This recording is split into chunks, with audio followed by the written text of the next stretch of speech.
Hi guys, and welcome back to my YouTube channel. So if you saw my last pregnancy related video, you'll know that I talked you through my pregnancy essentials for trimester 1, 2 and 3. This video though is going to focus on holidays, so if you're going on a baby moon and you're pregnant, then definitely carry on watching. So everything that I've got almost is in my bag. This is just a bag from ASOS that I've had for a couple of years. And the first topic that I want to talk about is that pregnant ladies tend to feel the heat more. So because of that, I've got a sun hat, and this is actually something that I always take with me on holiday, just because I once met a lady, she was in her 70s and her skin was amazing, and I just said to her, what are your secrets? Thinking it was some sort of cream or product, and she just said, I never put my face in the sun. So definitely take a sun hat. On the line of protecting your skin, I also take a really high SPF for my face. So this is SPF 50.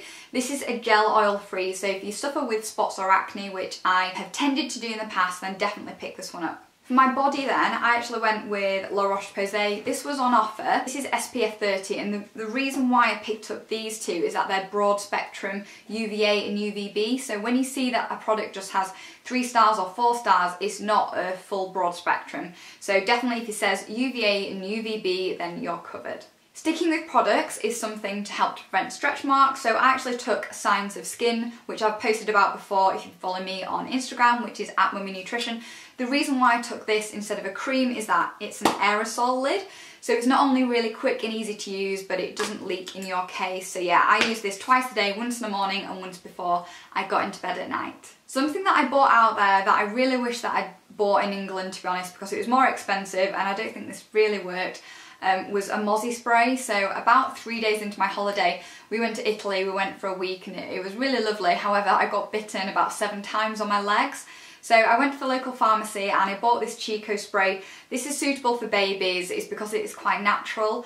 I don't think it really did that much, so in hindsight I really wish I'd gone to the pharmacy in England and asked them what I could and couldn't take. Other things I've got in my bag are of course some flat shoes. Even when it comes to a night out, I don't think I wore heels. I think I wore heels for about an hour and then I got changed into my flats. Just because you're slightly off balance, you've got a bigger bump, your ankles might be a little bit swollen, so definitely take lots of nice pretty sandals. They're not my pretty ones, but you get the gist. Other things I took, so I took my midwife medical records. I also, because I've got a bleeding condition, I took my little medical card, and because I was flying back being 28 weeks pregnant, after 28 weeks you need a fitness to fly certificate, and that can be stamped by your doctor. We flew with Ryanair, so I just downloaded theirs. I actually didn't get asked for it, and I think it's just because my bump isn't that big, but I just think it's better to be safe than sorry. Even if you're 26, 27 weeks, it might be worth taking one. Something that you can't see but that you definitely should get is medical insurance or travel insurance. And when I phoned up the post office, they told me that I was automatically covered up to 32 weeks pregnant. I actually booked 2 different types of travel insurance, one with Ryanair, then I realised that they don't cover any medical conditions, so my bleeding condition wouldn't have been covered, so I actually had to buy it again with the post office, so in future I'm definitely going to go with the post office. Also in here I've got some probiotics, so this is something that I've been taking sporadically throughout trimesters 1 and 2, and yeah, just to avoid an upset stomach I was taking 1 or 2 of these a day. So moving on to swimwear and lapel lingerie, I cannot recommend them enough just because, so they're not actually a maternity brand, but you pick the cup size and the rest just fits beautifully. So this is one of the nicest swimsuits. The quality is just gorgeous. And then I actually got this bikini, but unfortunately it was meant to arrive on the Saturday and it arrived on the Monday and we flew on the Monday, so I didn't get it in time. However, this bikini is absolutely stunning, and if I can go for a water birth, then I think I might wear this at the start of the water birth. And just to show you the bottoms are here. So again, you pick the cup size, you pick the bottom size, so I went for a slightly bigger size on the bottom, about 1 bigger cup size on top, and they just fit really well. My final 2 items are to do with the heat and the sun, so a fan or air conditioning or an electric fan. I got so hot, so one day we went to Florence and it wasn't the best day for me really. I think it was about 32 degrees C and I kept on having to sit down like every 50 metres, I kept on needing a drink.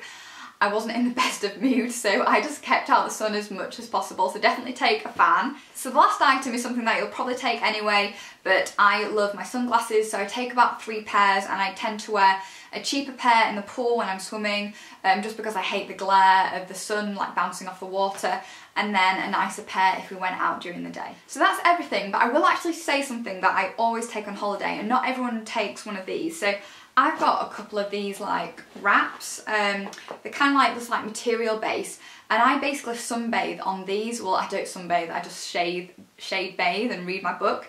But if you are slightly allergic to any of the washing materials that they wash the towels in, you sometimes can get a reaction. So I sometimes get a reaction on my back, or I find the towels quite itchy.